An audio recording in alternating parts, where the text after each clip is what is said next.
Hi, Grandma. Okay. How's your day been? It's not been such a very good day because I put on all that weight and I haven't been able to lose it. So Oh, yeah. I'm carrying along, all that extra weight. And then we went to get the hearing aids adjusted, Mm-hmm. and we did,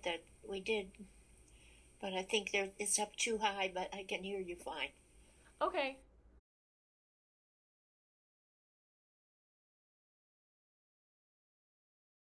Well, I was born in the north side of Pittsburgh in 1932 Okay. on December 24th. What jobs did your parents do? Where they had a small convenience store. Yeah, that's what you would call it. It was like a mom and pop store, they called it then. They sold Oh, okay. uh, lunch meat and bread and probably some canned goods. I didn't know And that. That's and interesting. it had a big um, Coca-Cola uh, tank like in the store. Uh-huh. I remember the cooler. I can picture it because I was playing with my mother's diamond ring and her wedding ring. Uh-huh. And then it was lost and they couldn't find it. Oh, no. And then it appeared it was under this big cooler. So Well, it's good that they they, found it. hmm, It's good that they found it. yes, wasn't too good for me No. probably. Okay. So my first question, uh, can you tell me about your relationship with your mom when you were like younger? So like non-high school years, like elementary, middle school. If you had one, because I know she was a busy woman.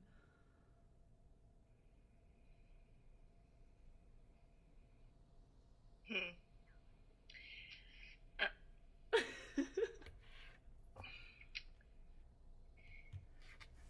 I guess,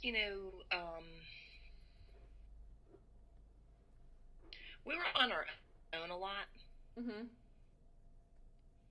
but there was always a steady hand that you knew who was in control. Yeah. She definitely was. She worked a lot. Like when I was in high school, she was working full time and going to graduate school. Yeah. Um, which for and had 8 kids. Yeah. How in the world she accomplished that? When you have your own children, you think, "Oh my word, I can't even begin." I worked full time and went to graduate school and planned our wedding, and I was thinking, that I couldn't imagine having children on Yeah. top of I 8 could children. I couldn't imagine having one child. You know what I mean? She had 8, and we did not. She did the shopping. Uh-huh. She did the laundry. Now we folded laundry. We helped iron. We cooked. We cleaned. We did dishes. Uh-huh. She did all the laundry. She did all the shopping. She took. So I mean, I can't fathom it. I cannot, on top of graduate classes, on top of working full time. So, and that was to get a better job, Uh-huh. to help support us. So, um, it was, she was superwoman in my eyes. So where'd you go to elementary school? I went to school at St. Basil's, Basil, capital Basil, um, in Carrick. Uh-huh. And the first day of school, I went home with a classmate. My mother didn't know where I was, and they had the police and everybody out looking for me. In And kindergarten? I remember that her mother served us SpaghettiOs from the can. Uh-huh. I I was in so much trouble when I got back to school. I never ate SpaghettiOs again. like she invited me to come with her, and so I was selected. So that was pretty cool to have one of 8 people and be selected to go. But en route, she would always pack sandwiches, and she had this big thermos of tea that she took with you because you didn't have Starbucks then, so you had to pour the tea out of the thermos. So you wanted a cup of tea, and I was trying to pour it, but I actually poured it on my lap. Oh no. And so I said a 4-letter word that I shouldn't have said, and I remember her looking straight at, and I know exactly what I had on, these cute little tan overalls, and I just remember at that moment feeling like, oh my gosh. And I remember her saying, nice young ladies do not ever use that word. Do you understand me? And I was like, ow, I'm still burning over here. Naturally.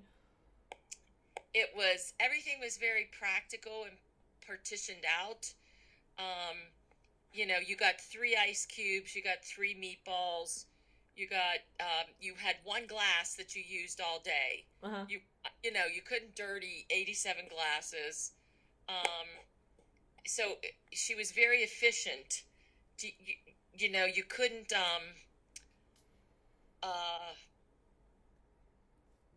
resources were used very wisely. Yeah, so when that was the only time, like, you could go to her at any time, and I had lots of nosebleeds when I was growing up. I had a ton of nosebleeds, and I always remember apologizing, waking her up because I felt so guilty, and she would sit beside me and brush my hair and pinch my nose, and I said, I'm sorry for doing this, and she said, that's what mommies do. It's okay. It's all right. Aww. But and then she was always tired. Like, I felt like she was understandable. Tired. Yeah, but I don't ever remember her showering.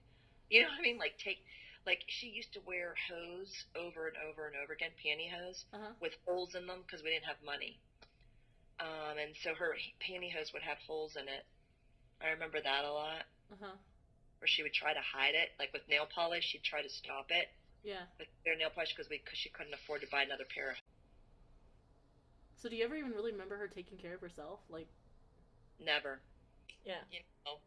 I don't remember what time she got up. She was always up whenever we got up, and I'm sure I don't remember her going to bed before us. Yeah. Do you know what I mean? So I don't think she got much sleep. She was very big on if you wanted something, she would buy you the necessities. Like at Easter time, we would always get new shoes and a new dress. Outside of that, and for school, you might get I don't know, maybe a pair of jeans. But if you wanted anything else, you had to earn your money. And she each got us a bank account very early age at Dollar Bank with a passport. And I remember going into the bank to deposit money there that we earned. And getting it checked. That was a big deal too, because that was right next to my Pap's house, my grandpa's house. But then once I started to have my family, I stopped working, but I was going to work relief. But it was because your grandfather traveled a lot, and it was just too much of a burden for me to, to have meals ready at home, because he was not a cook or take charge person like your dad. Yeah. Most men weren't, Right. Okay. High school, he was not around except for on the weekends. He came home. Right. He came home Friday nights and would leave Sundays, and he would always make time for the Pittsburgh Steelers games. So he had season tickets, but we never went. And my mom. But he always went? Yes. Who did he go with? He said it was Mike Stewart, who was not a good influence on him. Was all I knew. But my dad, he would just kind of lounge on Saturdays and not move. He'd stay in there. He'd watch football on Saturday. He had a TV in the bedroom, and he would lay in the bed and just watch TV while my mom was like running around like a chicken with her head cut off. Do you think that bothered her? Oh, I don't know. It would have bothered me. It's probably why I don't give your dad any rest. Yeah, and my dad would come up to my mom and be like, hey, and she'd go, like he would try to like make her laugh or tickle her or, And there wasn't any fighting between my mom and dad. I think there was a lot of silencing on my mom's part, but there was fighting on our part. But the youth thought that they loved him. And like, he bought my mom a white pair of a white pantsuit for Christmas one year. Uh-huh. And he was so excited to give it to her. It was absolutely beautiful. I remember the box. I remember her pulling it out, and I was like, that is the most beautiful thing I've ever seen. And she put it right back in the box, and she goes, this is completely impractical. I can't believe you bought this for me. He always said that she would stop him from doing stuff. I don't know. You know what I mean? And so then he just stopped doing things. Like, he didn't do it the right way. So then he just stopped, he said. Did your mom have friends? Like, do you ever remember her, like, hanging out with people? Yeah, Mrs. Skanga, Rosalie Skanga. Okay. She worked with my mom at Mercy. Okay. And she was always an encourager of my mom to speak her voice. Like, she used to just get so mad at my dad, Mrs. Skanga. Like, I didn't know that, but, like, now I know that. But my mom really looked up to her because she'd be like, Laura, you don't have to put up with that. You know, like, so she was one of my mom's, like, mentors. Uh-huh. But when we go to see my grandma Kindlin, which is my my dad's mom, there was this Italian bread place called Mancini's. Mancini's Italian bread was, like, the bread to get. And so she would always we didn't have much money, but we would bring home 2 loaves of bread. One loaf was for our entire family, and we would always stop on our way home and give Mrs. Skanga a loaf of. She'd go up and run up and go put that in her doorway. You know, but there are some days when Mom was working on the weekend and we got to see her in a different sort of setting. Do you know what I mean? So we got to see at her office, and so it was sort of neat to see her outside of home. Yeah. You know what I mean? And we got to meet people who knew her in a work setting, and everyone, of course, loved her, you know. And they loved us because we were her children.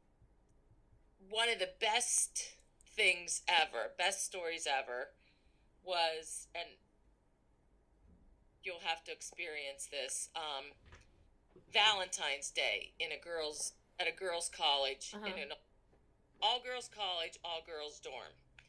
So you walk in and you know there's roses everywhere and there's nothing there for you, right? Because you know there's nothing there for you. I'm walking in the dorm and there's this little old woman, and I can't remember her name, who runs the dorm. And she's like, Laura, come back. There's something for you. And I was like, there's nothing here for me. She's like, come here. And here, Mom had sent me, there was flowers and cookies from my mother. So, and it just made, you know, it was just like, I was so depressed thinking, first Valentine's Day at college, and there's not going to be anything for me. And she had sent stuff. So, she also, whenever I was expecting Christine, and I went into labor, and it was running very long. There was a blizzard, and I was in Pittsburgh, and she said, this is going to end up being a C-section, and I'm leaving now. So it took her, it should have been a 2-hour drive from Erie. It took her over 4 hours to get to Pittsburgh. But she had to be there, you know. Before I left for school, I spent an afternoon with my grandma. She's been living with us for the summer. She was itching to get back to her home while I was talking to her, but she's fallen twice this year and has really hurt herself. None of us think it's a good idea for her to go home, but I recognize that she's independent when she's home in Florida. She can't stand that she needs us, my family, to do everything for her here. She's kind of trapped when she lives with us. Not that she leaves the house when she's in Florida, but at least there, it's her choice. Anyway, I was talking to my grandma about all the places that she's worked, and she's worked a lot. She's done workers' comp in hospital nurseries and AIDS outreach on college campuses and family planning. She's worked with people in iron lungs and even worked for a little while at a psychiatric hospital. She's a determined woman, one that barely knows leisure despite being retired for almost 30 years. She had to take care of Grandpa even after she quit nursing, and even now, when he's been gone for a while, she keeps as busy as she can, filing papers, calling friends, asking for tasks to complete from her chair. She gave me some advice before I left. She said, "All I can tell you is to be an objective advocate for yourself." At first, I didn't understand what she meant. How can one be an advocate and also be objective? But I thought about it, and I realized that her life is the definition of that term. She lived for others, to help others, to take care of others, but she never let that constant selflessness take away who she was. She worked because it was necessary, but she loved it. She parented because no one else would, but she did it lovingly and without reserve. She went back to school because she needed to get a better job, but she threw herself into her studies because she genuinely wanted to be a better nurse. My grandmother fought for herself and for those she loved for her entire life with absolute dedication. I have no idea how I can become even half the woman that she is, but I'll try by following her advice. I will be an objective advocate for myself, for my ambitions, and most importantly, for the people that I love.